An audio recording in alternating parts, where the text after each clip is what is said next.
44 minutos.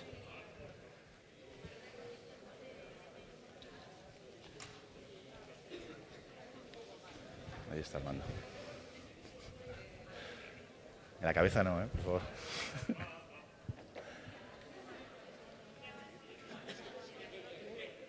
Muy bien, ¿no?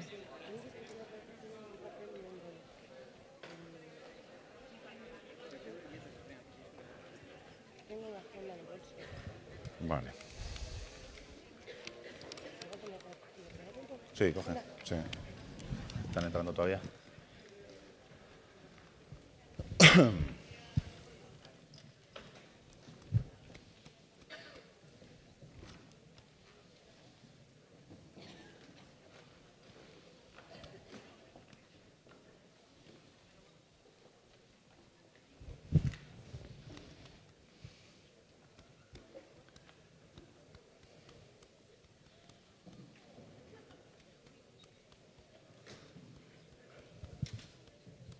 Ya.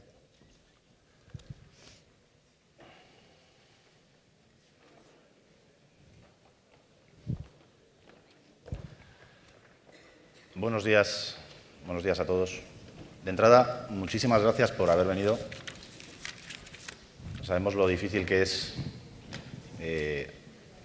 venir aquí en la famosa hora resaca o hora post-Edén, así que agradecemos especialmente que habéis hecho este esfuerzo.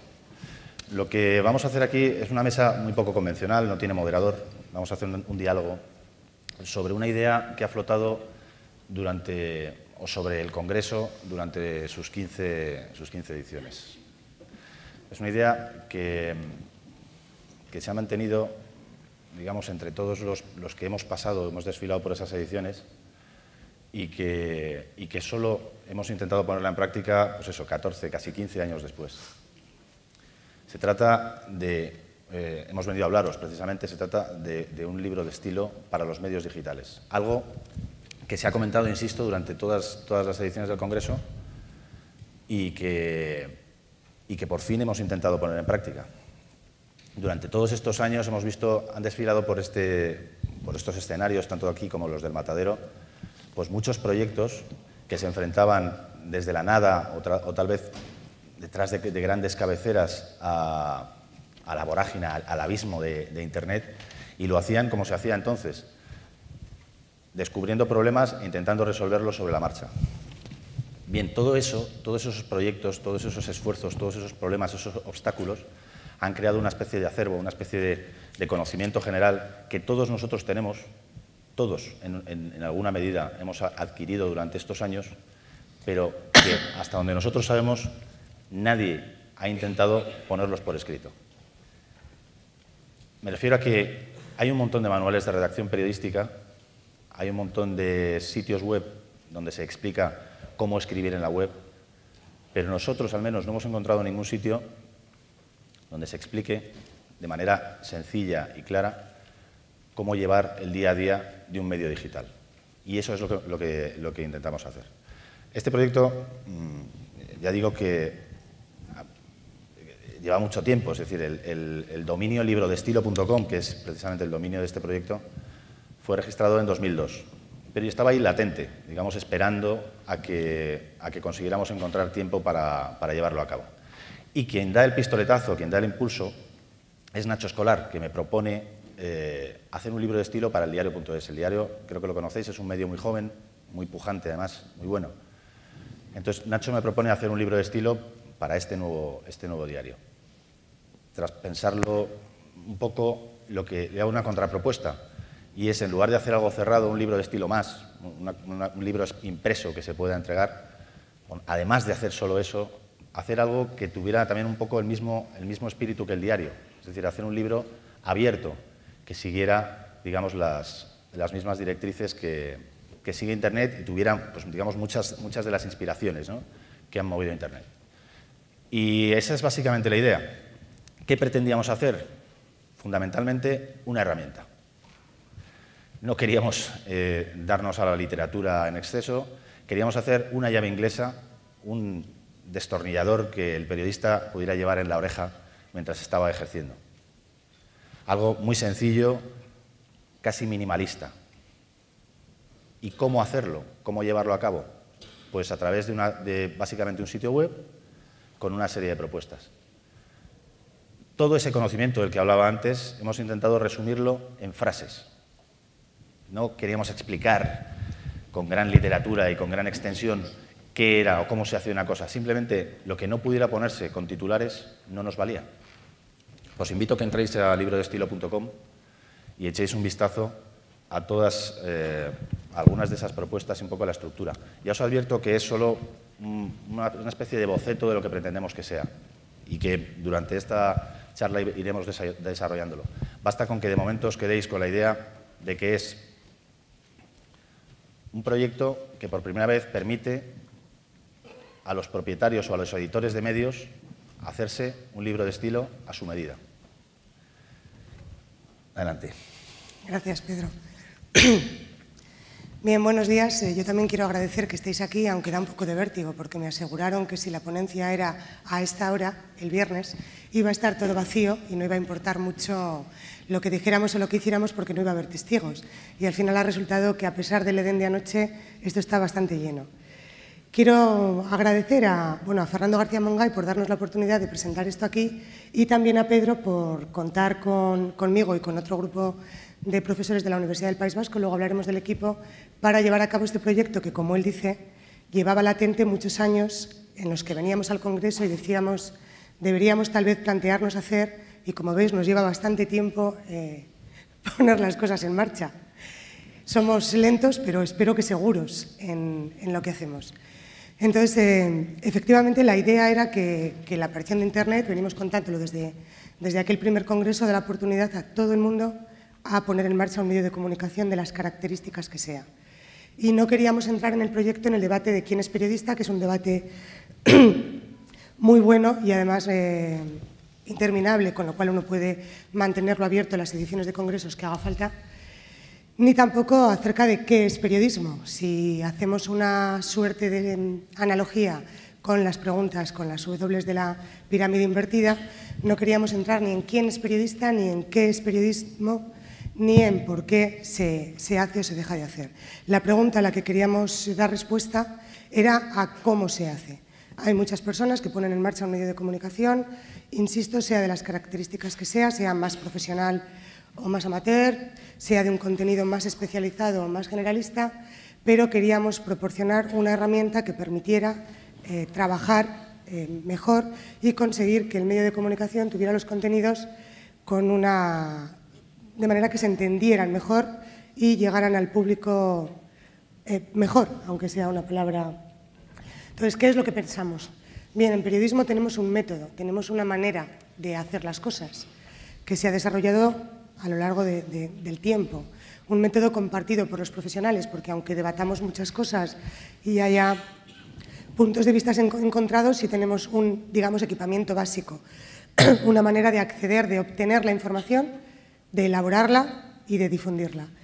Y entonces, ese método sirve para cualquier género informativo que se quiera elaborar, esté más o menos alejado de la actualidad o esté más o menos… perdón. Estaba intentando poner la pantalla, pero no acaba de funcionar. No sé si depende de la mesa. Perdón. Entonces, la idea efectivamente era decir, bueno, si tenemos un método periodístico, si tenemos una manera de obtener la información, de elaborarla, de expresarla, de difundirla, ¿por qué no poner ese método periodístico a la disposición de cualquier persona que quiera efectivamente hacer ese trabajo, que quiera hacer la labor de comunicar, de difundir y de dar una información? Y esta ha sido la idea inspiradora, la de decir, vamos a intentar sintetizar, ¿está ahí? Sí. Lo que decía Pedro también en un primer momento, vamos a abordar una serie de cuestiones y a sintetizarlas, perdón, y a sintetizarlas, hacer una serie de recomendaciones con respecto a determinados temas que sean de utilidad, o esa es la vocación, o esa es la pretensión, para todo el mundo. Porque es un método que funciona, que está contrastado. El periodístico es una reivindicación de nuestro método, insisto, para un medio de comunicación periodístico o para un medio de comunicación, aunque no esté ligado a la actualidad más inmediata y tenga otras características de contenido. Y a esa labor nos hemos puesto, como veis, hemos traído, de momento solamente tenemos hechos los epígrafes que aparecen en la parte superior porque estamos trabajando en ello y la idea es que cada epígrafe lleva una breve introducción situando el tema y luego se hacen una serie de propuestas expresadas de una manera muy sintética, que era la intención, no inventamos nada, lo único que hacemos es acopio de todo y presentarlo de una manera. ¿Cuál es realmente la novedad del proyecto? La novedad del proyecto es que uno elige qué propuestas va a decidir seguir. Yo quiero poner en marcha un medio de comunicación, pongamos local, un blog local sobre mi ciudad y me gustaría tener un libro de estilo, pero no tengo tiempo para llevar a cabo un libro de estilo. Entonces, lo que hago es que entro en librodestilo.com, voy accediendo a los contenidos y voy eligiendo de cada epígrafe qué propuestas que me hacen voy a seguir. Decido que mi medio va a respetar. Entonces, elijo esas propuestas, las voy leyendo y digo, no, esta no. Esta yo no puedo llevarla a cabo porque no tengo medios o no quiero llevarla a cabo porque no comparto que sea necesario para que mi medio de comunicación tenga una mayor calidad y ofrezca una información de mayor calidad. Elijo aquellas con las que quiero y puedo comprometerme y una vez que he elegido, aunque todavía no está preparada la plataforma para dar la opción de elegir, yo elijo la primera, la tercera, la quinta y la sexta de esta primera, que es el enlace, si no me equivoco.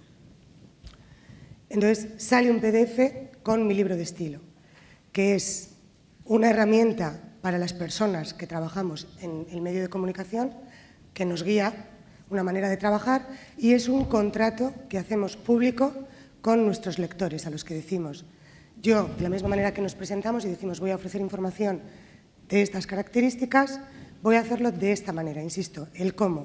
No entramos ni en el quién hace, ni en el qué hace, ni en el cuándo, ni en el dónde, ni en el por qué, pero sí en el cómo. Y presentamos un libro de estilo que hacemos público al lector y decimos, estos son los compromisos que adquiero y mi información va a tener estas características, va a cumplir estos requisitos o va a seguir estas propuestas. Y es el compromiso que adquiero, lo hago público y por lo tanto me expongo a que si no sigo esas recomendaciones a las que me he comprometido, mis lectores pueden reprochármelo y pueden recordármelo.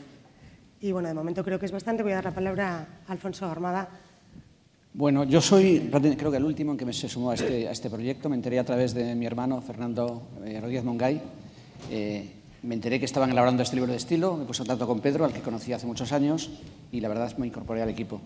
Y tengo que confesar una cosa, nos hemos desvirtualizado parte del equipo anteayer o ayer, no les conocía, pero hemos tenido una relación virtual a través de Internet intensísima, hasta el punto que yo no sabía que desde el mundo académico, porque creo que una de las mejores cosas de esta cama virtual, que es este libro de estilo, es que creo que se ha producido una confluencia muy interesante entre la academia y el periodismo.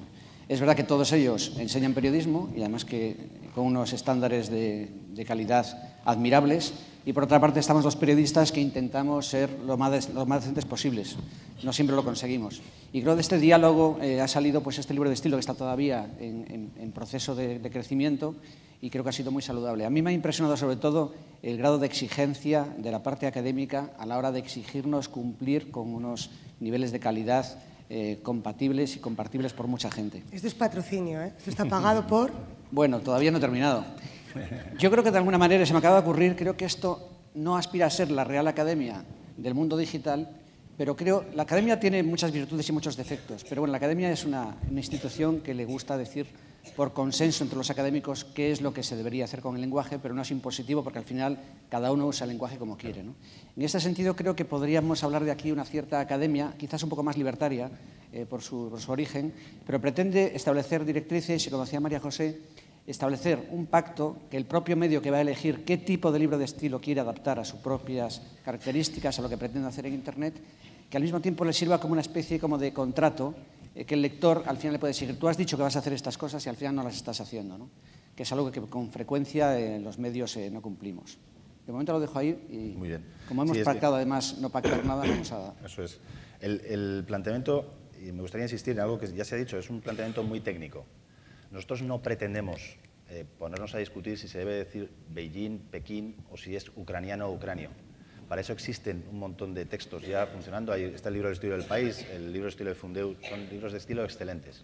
Nosotros pretendemos llenar un vacío, y es el vacío, o digamos, el hueco que debería estar repleto por las cuestiones técnicas, las cuestiones que se refieren al soporte.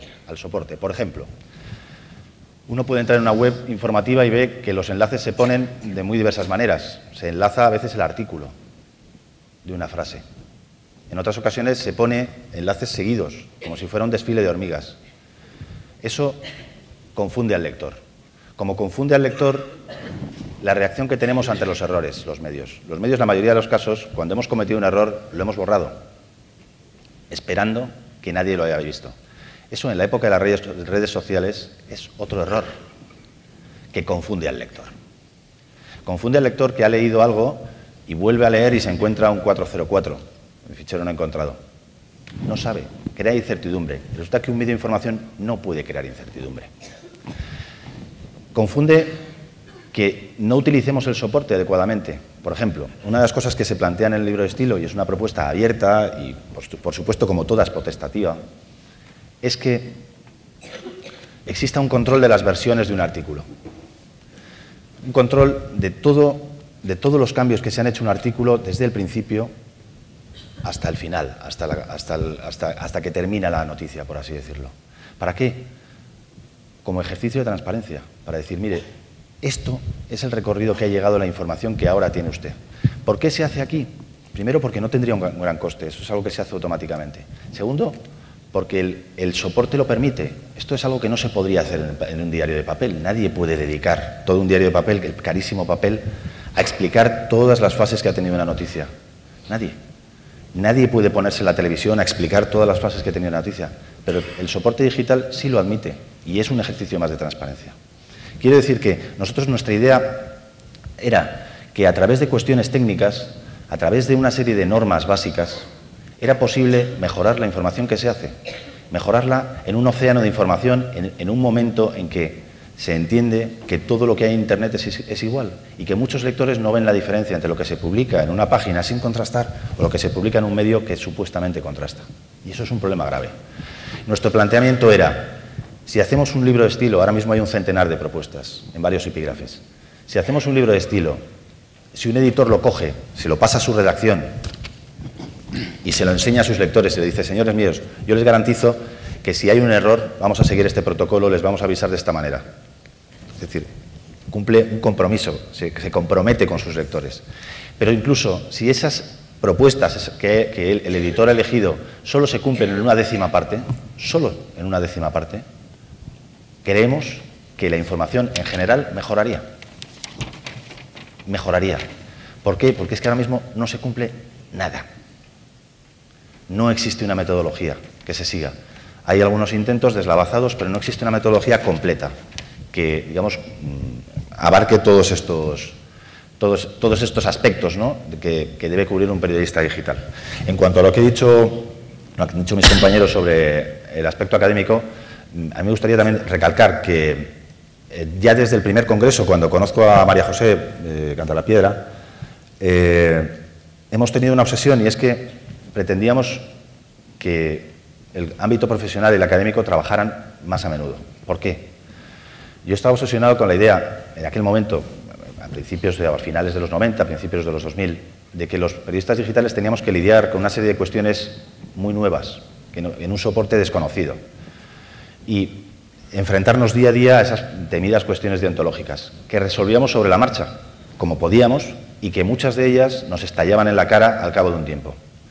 A mí me parecía fundamental que la universidad, ahora tan vilipendiada, tuviera un papel de investigación y de faro de conocimiento, que es lo que debe hacer, y lo hace muy bien además. Además de formar, investigar, tener el tiempo para parar, ver un poco más allá de lo que estamos viendo en los medios, que estamos sometidos a la dictadura de la actualidad, a la dictadura de la actualización.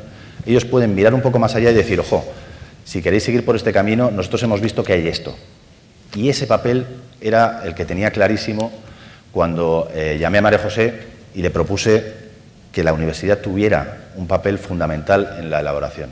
Entonces, si veis en el apartado de los autores, veis que es un equipo multidisciplinar, que hay sobre todo muchos académicos, tanto del país, fundamentalmente de la Universidad del País Vasco, también de la Universidad Complutense.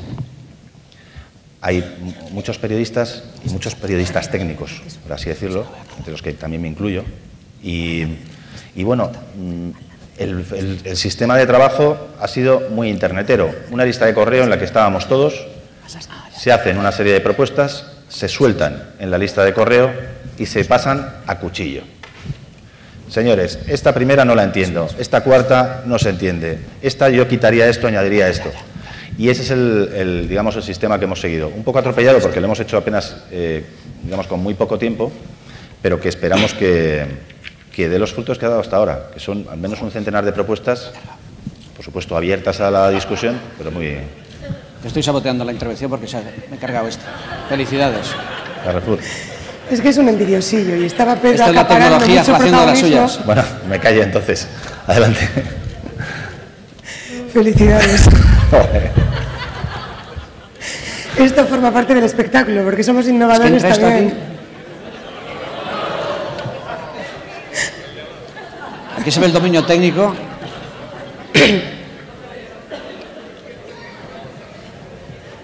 ¿Y qué hacemos con esto ahora? Bien, creo que hay que hablar con Carrefour a ver si nos patrocina. No lo veo. Joder, ¿qué es esto? Perdón. Bueno. Sigue tú después de esta interrupción publicitaria. Esto no estaba previsto en el show.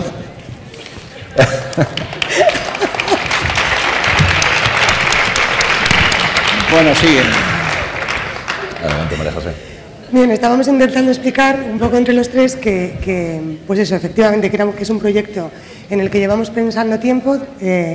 Yo quiero volver a agradecer a Pedro porque me hizo mucha ilusión y me resultó muy estimulante cuando me llamó y me dijo ¿por qué no hacemos esto? ¿Por qué no intentamos hacer un libro de estilo que sirva? Yo quiero insistir que tiene la pretensión y la vocación de servir para cualquier tipo de medio, insisto, con independencia de que sea de carácter profesional, donde haya una redacción de periodistas o que sea un medio de comunicación que pone en marcha cualquier persona que quiere hablar sobre determinada cuestión. Hace poco estaba en un pueblo al que voy por razones familiares y entonces tienen un blog en el que hablan acerca de la comarca. Y algunas de las cosas que no están bien es sencillamente porque son sencillas y nadie se lo dice, ¿no? Pues las cosas básicas que uno aprende en primero de cita siempre la fuente, atribúyelo y comenta la procedencia de la información, porque eso convierte tu texto, tu información, aunque no sea un texto, en mucho más creíble. Si uno explica siempre de dónde viene la información, si uno la atribuye y si uno explica de dónde procede, eso tiene siempre mucho más credibilidad y quien la lee, cuando la leemos, nos predispone siempre en una posición más favorable hacia esa información. Entonces, son a veces cuestiones muy básicas que quien escribe o quien lo relata, porque da un poco igual el formato, no lo hace porque nadie se lo ha dicho y en cuanto se lo dices cambia y la situación mejora. Este blog que, como os digo, se hace sobre la comarca, pues sigue algunas indicaciones y esa información está mejor. Entonces, esa es la vocación, no sé si lo conseguiremos porque en ese sentido el proyecto pretende ser muy sencillo, pero en ese sentido yo sí creo que es ambicioso. Y vuelvo a repetir y vuelvo a insistir, porque reivindicamos que el método periodístico es un método que sirve, y vuelvo a insistir, para cualquier género informativo, aunque no sea un género periodístico. Pero cualquier persona que quiera elaborar, que quiera informar acerca de algo, que quiera elaborar un informe, o sea, cualquier género informativo se sirve de los principios básicos del periodismo, funciona, el equipamiento básico funciona. Luego insistimos, también lo que decía Pedro, vuelvo a repetir, es sencillo en el planteamiento, pero es verdad que tiene una cierta ambición porque también el planteamiento es lo que decía Pedro, que si se siguen, por lo menos es la hipótesis de partida del trabajo, ya veremos si se confirma y esperemos que sí. Si se siguen las recomendaciones o una parte de las recomendaciones, la calidad informativa, estamos hablando desde el punto de vista informativo, va a ser superior. Va a haber una mayor calidad, va a tener una mayor credibilidad y va a transmitir una mayor confianza, que es una manera de conseguir audiencia, de conseguir personas que se interesan por lo que hacemos. Y luego, por otro lado, la parte del compromiso que he comentado, pero en la que también quiero insistir. Entonces, el proyecto tiene 4 patas, 4 ejes que están detrás de esa pantalla, detrás de Carrefour incluso, con quien vamos a hablar para que nos patrocine. Y una es, efectivamente, es este método que utilizamos todos y que hemos aprendido todos, bien sea en las facultades o bien sea en el trabajo y en el día a día. Esta parte de contrato, que tampoco es nada nuevo, porque los medios siempre han hecho un contrato, siempre ha habido un contrato implícito entre el medio y la audiencia, los lectores o espectadores, por el cual uno considera que lo que le están diciendo es cierto, y prueba de que uno lo considera, a pesar de lo mucho que despotricamos de los medios, es que cuando nos enteramos de que no nos han dicho la verdad, nos enfadamos mucho. Cuando tenemos constancia, como lectores de un diario o como espectadores u oyentes, de que algo de lo que nos han dicho no era cierto, nos molestamos y nos indignamos mucho.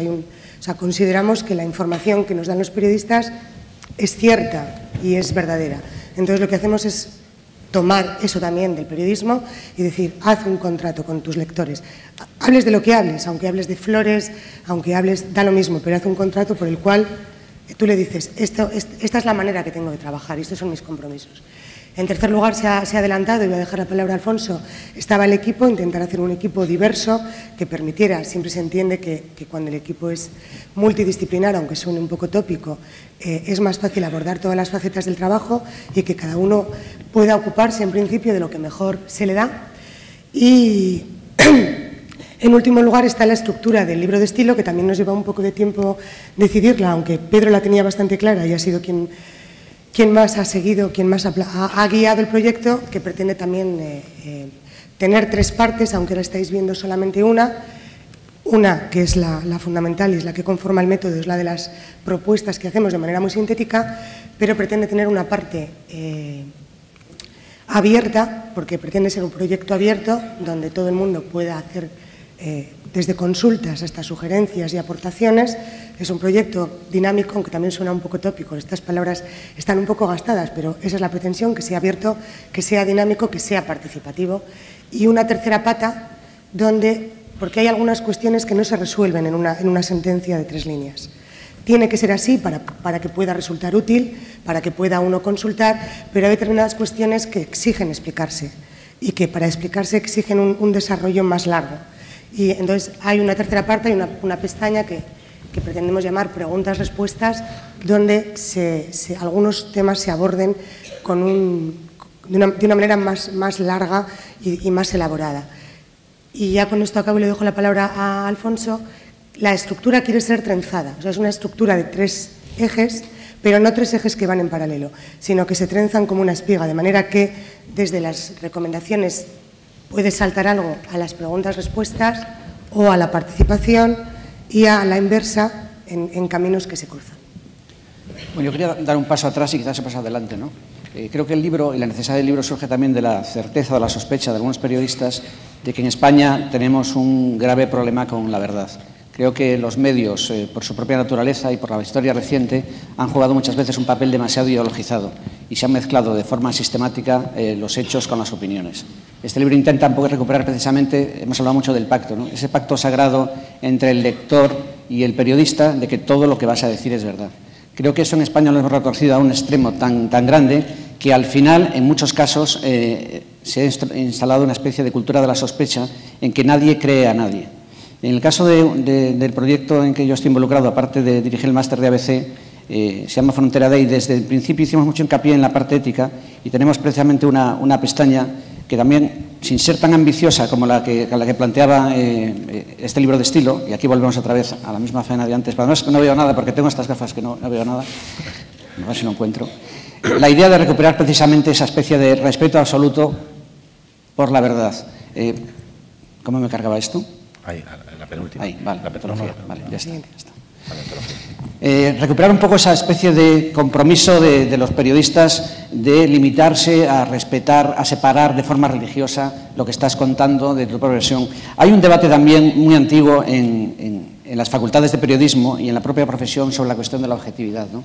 Como si fuera una especie como de deseo inalcanzable y casi metafísico, ¿no? Sin embargo, yo creo que una de las definiciones más certeras que yo conozco de la palabra objetividad se debe a un periodista, Arcadio Espada, cuando dice: la objetividad es la posibilidad de ser respetuoso con los hechos al margen de las propias convicciones, que me parece una definición bastante adecuada y bastante factible, además. Es verdad que después las circunstancias de trabajo de cada empresa, de cada periódico, al final ponen muchas veces en una tesitura muy complicada a muchos periodistas, ¿no?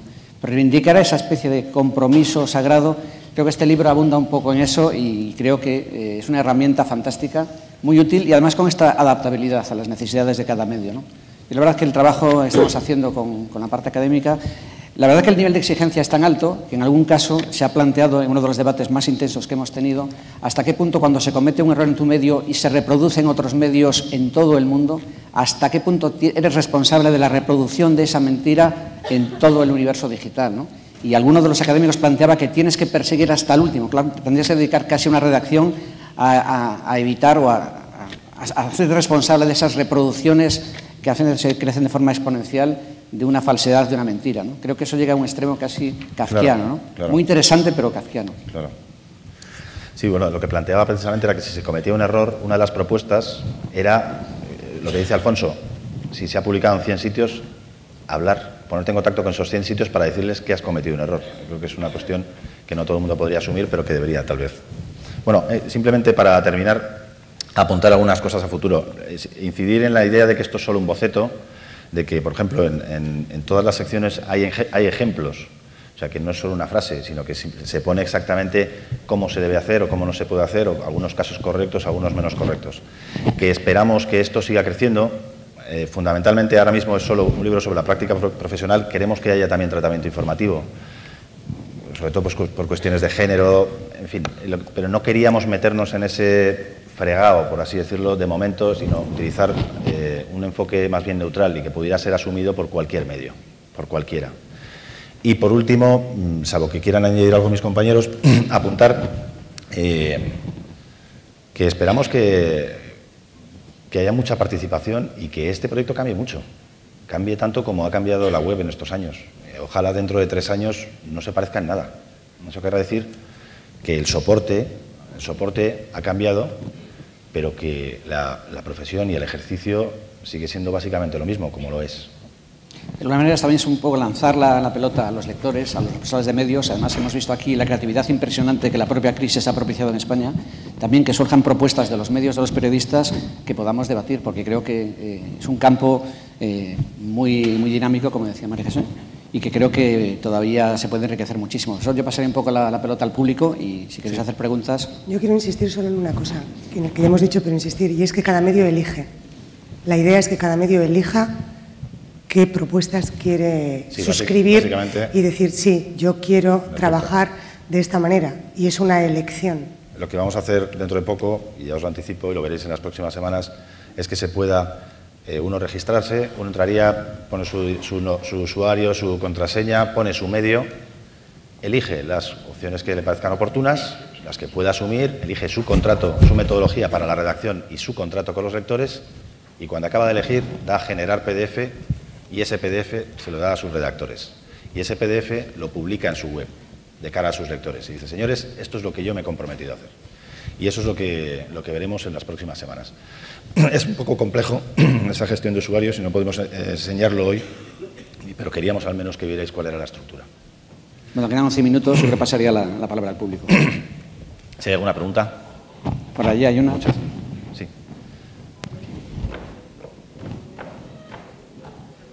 Después.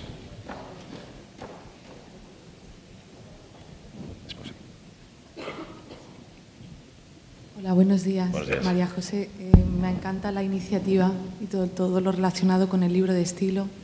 ¿Tenéis también código deontológico, aparte del libro de estilo, algunos consejos como hace la ASNE en Estados Unidos para los periodistas, que es algo que nos suele gustar, que es muy polémico dentro de las redacciones? Como ha adelantado Pedro antes, de momento esto es más un manual de estilo que un libro de estilo, porque hemos abordado algunos de los epígrafes que conformarían la parte relativa a práctica profesional. Hemos empezado por lo más fácil, pues por ejemplo eso, cómo poner los enlaces de manera que faciliten la información, de manera que estén al servicio de la calidad informativa. Sí queremos entrar en epígrafes relativos a tratamiento informativo y la mayor flipada, que ya no sé si a pesar de que somos bastante flipados haremos, sí sería, porque hemos hablado de vamos a plantear política editorial, vamos a plantear, los libros habitualmente tienen 3 partes, tienen una estructura de 3 partes, una de ética y deontología, otra de práctica profesional y otra de tratamiento informativo, con independencia de cómo las denominen. Sí nos gustaría ser, no sé si seríamos capaces, porque me parece que es más difícil, pero lo hemos hablado, ¿verdad, Pedro?, hacer una parte de política editorial también en la que puedas elegir, en la que puedas tomar opciones.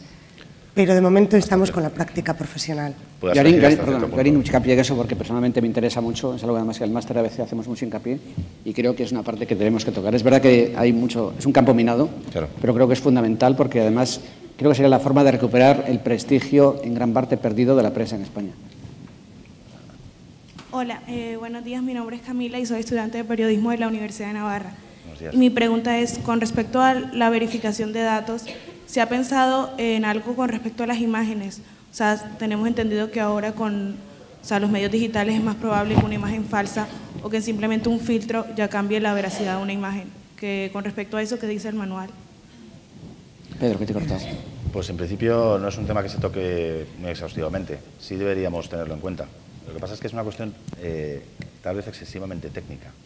Para el control de imágenes ahora mismo se utilizan análisis de ruido, de imágenes, en fin, es una cuestión bastante compleja. Esperamos, mira, eso puede ser una propuesta para la siguiente propuesta. De hecho, había una polémica reciente ahora con una foto de un premio Pulitzer que había eliminado un elemento de la fotografía y al final... Sí, español. Sí, creo que trabajaba para Associated Press, me parece, Associated Press. Y han rescindido el contrato.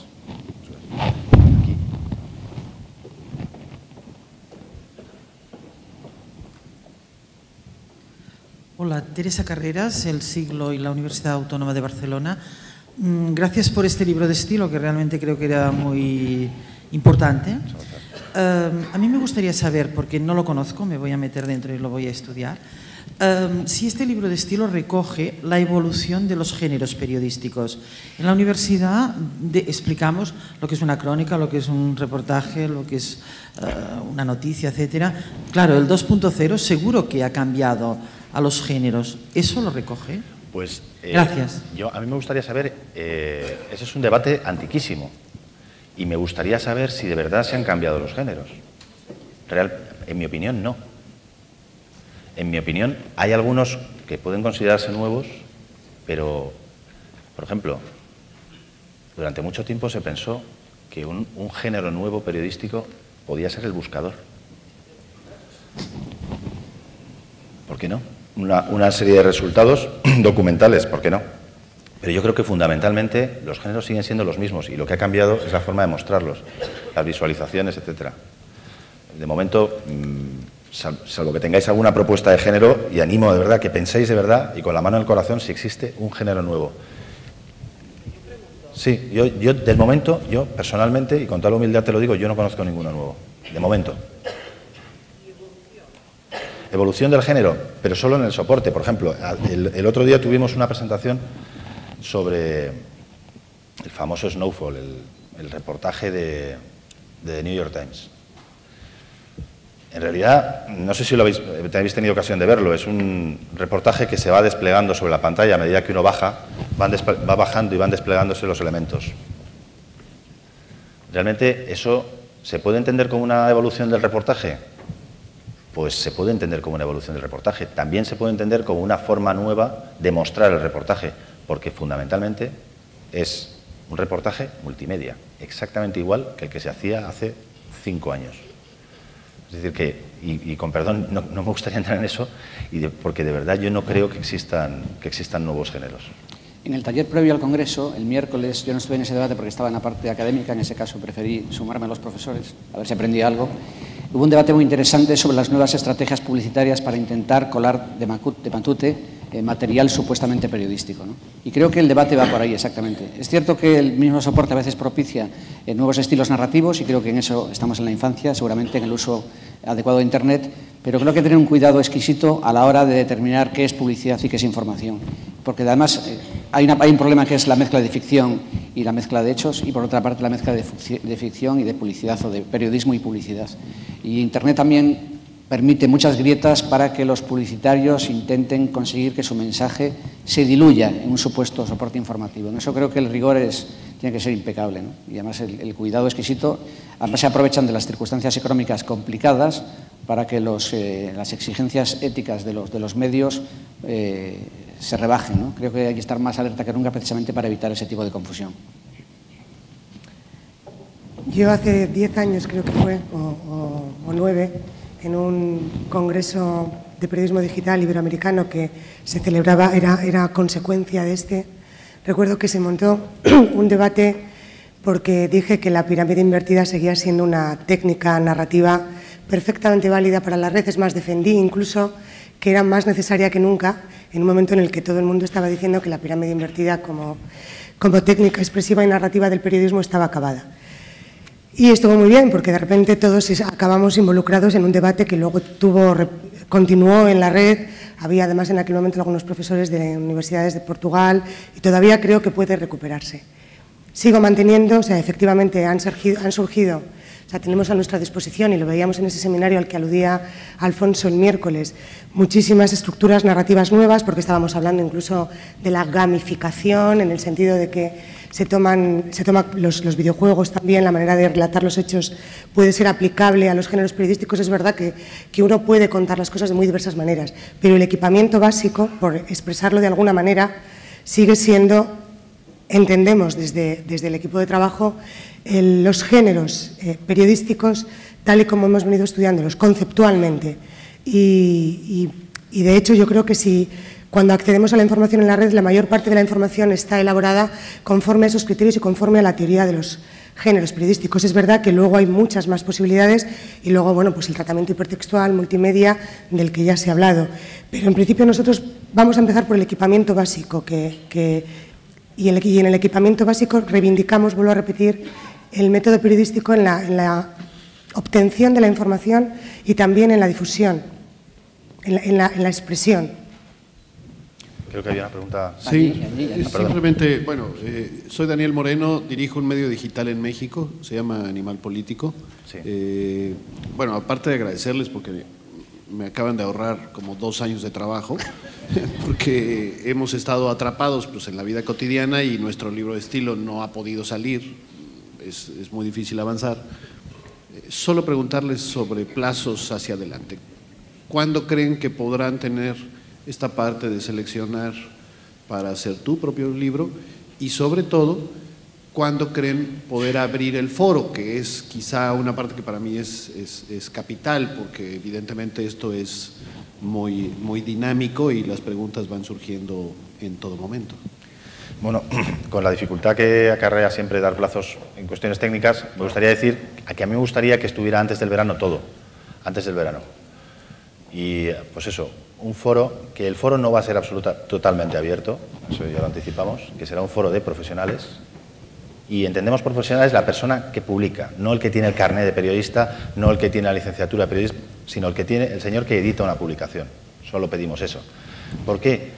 Y esto puede ser un poco polémico, porque nosotros entendemos que en este debate tenemos que hacerlo, y esta autocrítica tenemos que hacerla desde la prensa, y de forma muy crítica. Y que en este proceso de autocrítica, al igual que nosotros no decimos a un fontanero cómo apretar una tuerca, no esperamos que haya, digamos, partes terceras. Tiene que ser algo abierto y escuchar a todo el mundo, pero tiene que ser entre nosotros, y muy, muy seriamente.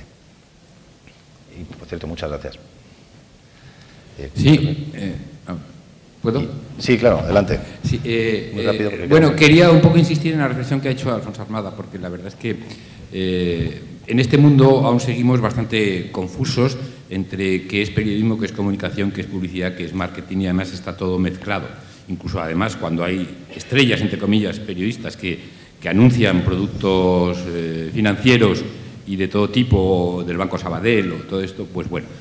Pero es que creo que en eso tendremos que insistir muchísimo. Ayer, por la tarde, hubo una pregunta de una compañera nuestra que decía, es que los periodistas también hacemos comunicación, también somos periodistas y estamos en gabinetes de comunicación, somos periodistas y también estamos haciendo publicidad. Y defendía la labor del periodismo en comunicación, en publicidad y en marketing. simplemente para insistir que eso es el ABC, que haces periodismo. La verdad es que está muy difícil últimamente hacer periodismo en este país, también es verdad, todos los medios están muy hipotecados por intereses de todo tipo. Que puedes ser periodista, pero no haces periodismo si estás en un gabinete de comunicación. Que puedes ser periodista, pero no haces periodismo si estás haciendo publicidad o escribiendo textos para la publicidad. Y que puedes ser periodista, pero no haces periodismo si llevas adelante una campaña de marketing. Yo creo que en esta confusión que se ha generado, donde todos somos emprendedores, gestores, financieros y escritores, yo creo que eso es la batalla, es una de las batallas, efectivamente, que hay que ganar para clarificar bien las cosas. Bueno, yo creo que Internet ha propiciado cierta obscenidad respecto a la relación con el mercado, ¿no? Y aparte que los propios gurús de Internet hacen mucho hincapié en la necesidad, primero, de venderse, de crear una propia marca y al final de colocar la mercancía, y hablan incluso del producto, ¿no? Entonces, la medida que estamos adoptando esa terminología como natural al propio periodismo, quizás estamos pervirtiendo la propia naturaleza. Es verdad que el entorno es complicado, pero creo que hay un terreno ahí, pues eso, muy gris, en el que esa necesidad de venderse en Internet y de promocionar el propio producto, estamos entrando en un terreno que creo que convendría vigilar con cautela. Javier, muy rápido, por favor, porque estamos fuera de tiempo ya. Vale, simplemente apuntar lo que podamos. 44 segundos. Sí. Bueno.